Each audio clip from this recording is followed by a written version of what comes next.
मेरे प्यारे डरपोक दोस्तों, अगर आपने ये आवाज सुनी है तो समझ लीजिए, अब डर आपसे दूर नहीं रहेगा। हर रात कुछ नया, कुछ सच्चा और कुछ ऐसा सुनाने आ जाता हूं जिसे सुनने के बाद नींद नहीं आती। तो अगर दिल मजबूत है तो बस एक लाइक कर दीजिए और चैनल को सब्सक्राइब कीजिए, क्योंकि अगली आवाज शायद आपकी ही हो। राहुल एक ट्रक ड्राइवर था। रात की शिफ्ट में वह अक्सर शहर से बाहर के सुनसान रास्तों से गुजरता था। उसकी जिंदगी बिल्कुल साधारण थी। गाड़ी चलाना, रेस्ट हाउस में आराम करना और फिर अगली यात्रा पर निकल जाना। पर एक रात एवरीथिंग चेंज्ड। वो तारीख थी 15 अक्टूबर। राहुल को दिल्ली से देहरादून का माल ले जाना था। रात के करीब 2 बजे वह एक सुनसान हाईवे पर था। दोनों तरफ घना जंगल था और चांदनी रात में पेड़ों के साए डरावने लग रहे थे। अचानक उसने देखा कि सड़क के किनारे एक औरत खड़ी है। वह सफेद साड़ी पहने हुई थी और उसके लंबे बाल हवा में लहरा रहे थे। राहुल ने गाड़ी धीमी की। सोचा शायद कोई मदद चाहती हो, पर जैसे ही वह करीब पहुंचा उसने देखा कि औरत एक पेड़ से उल्टी लटकी हुई है। उसकी आंखें खुली हुई थीं और वह सीधे राहुल की तरफ देख रही थी। राहुल ने ब्रेक मारा। उसका दिल जोरों से धड़क रहा था। उसने गाड़ी से उतरकर देखना चाहा, पर वह औरत गायब हो चुकी थी। पेड़ की डाल पर सिर्फ एक सफेद रुमाल लटक रहा था। डर के मारे राहुल वापस गाड़ी में भागा और तेजी से वहां से निकल गया। अगले कई मील तक वह कांपता रहा। क्या यह उसकी आंखों का धोखा था या सच में कोई भूतिया मामला था? 2 दिन बाद जब राहुल वापस उसी रास्ते से लौट रहा था, उसने एक ड्राइवर से पूछा, भैया, उस सड़क पर कोई औरत दिखती है क्या, उल्टी लटकी हुई? ड्राइवर का चेहरा डर से सफेद हो गया। तुमने भी देख लिया? वह मीरा है। 5 साल पहले उसकी शादी की रात उसके पति ने उसे उसी पेड़ पर लटकाकर मार डाला। तब से वह रात को उसी पेड़ पर दिखती है। राहुल हैरान रह गया। पुलिस ने कुछ नहीं किया? करते भी क्या? ड्राइवर ने कहा। उसके पति का परिवार बहुत ताकतवर है। केस दब गया। उस रात राहुल को नींद नहीं आई। मीरा की तस्वीर उसकी आंखों के सामने घूमती रही। वह सोचता रहा, क्या वह कुछ कर सकता है? 1 हफ्ते बाद फिर उसी रास्ते से जाते समय राहुल ने फिर मीरा को देखा। इस बार वह सड़क के बीच में खड़ी थी। राहुल ने गाड़ी रोकी। मीरा ने हाथ हिलाया, मानो कह रही हो, मेरी मदद करो। राहुल ने हिम्मत करके गाड़ी से उतरने का फैसला किया। वह मीरा की तरफ बढ़ा, पर जैसे ही वह करीब पहुंचा मीरा फिर गायब हो गई। उसकी जगह सिर्फ एक पुरानी चूड़ी पड़ी थी। राहुल ने चूड़ी उठाई। वह सोने की थी और उस पर मीरा लिखा हुआ था। क्या यह कोई संकेत था? क्या मीरा सच में उसकी मदद चाहती थी?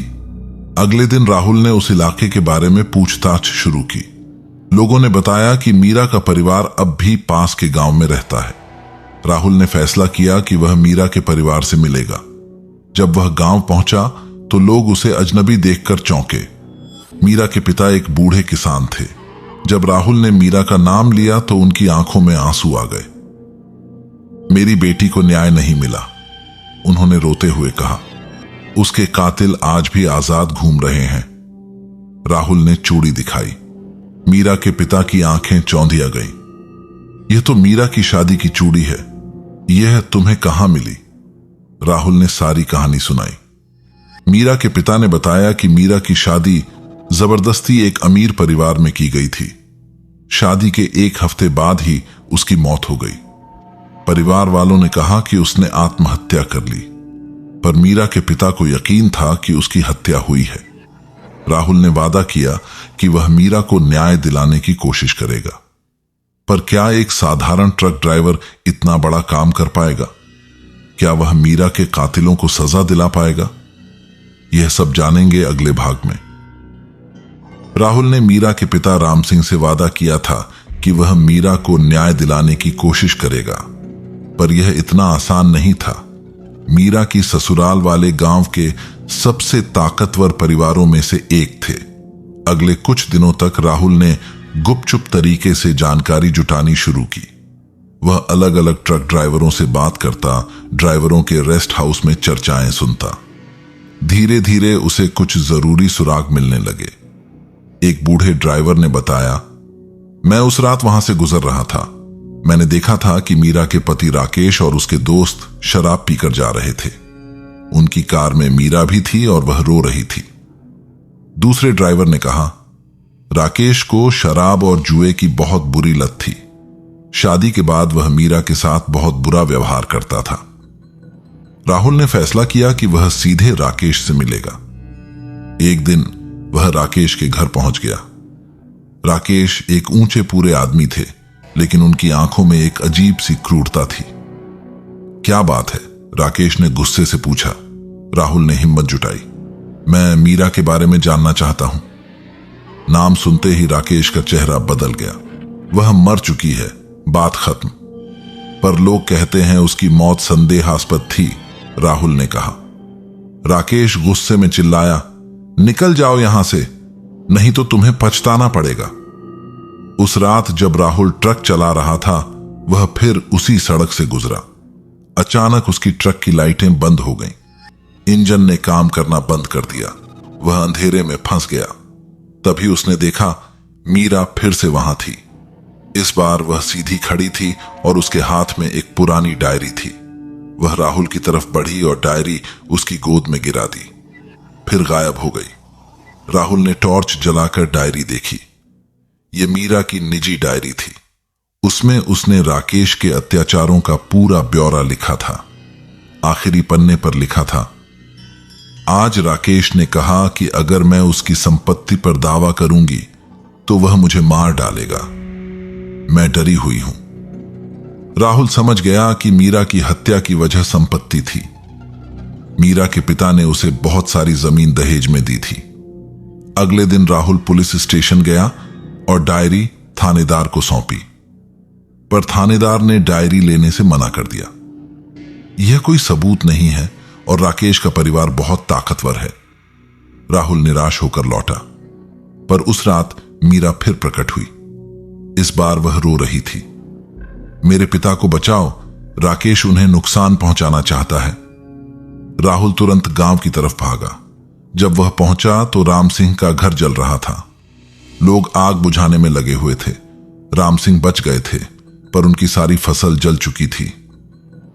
राम सिंह ने राहुल को बताया, राकेश के लोगों ने मेरे घर में आग लगा दी।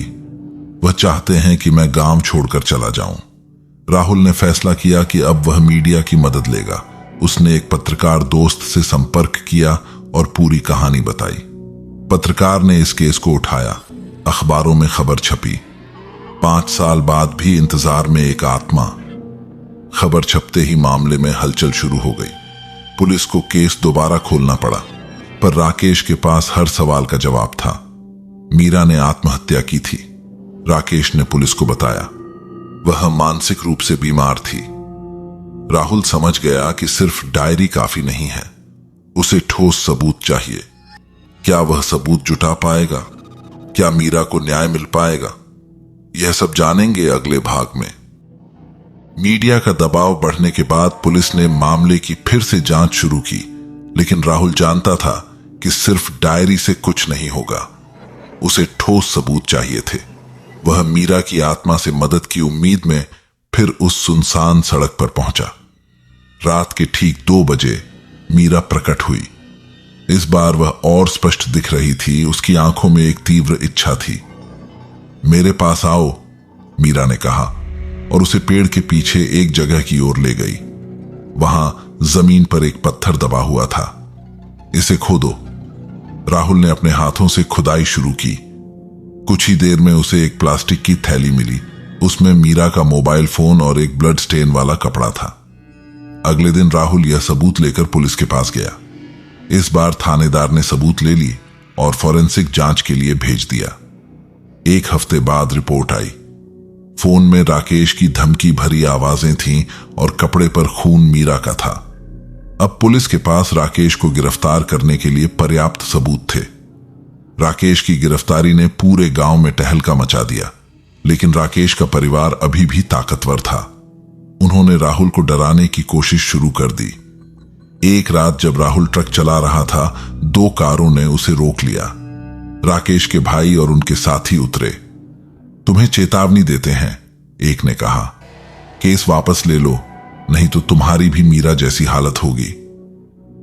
राहुल ने हिम्मत नहीं हारी। उसने पुलिस को धमकी के बारे में बताया और सुरक्षा मांगी।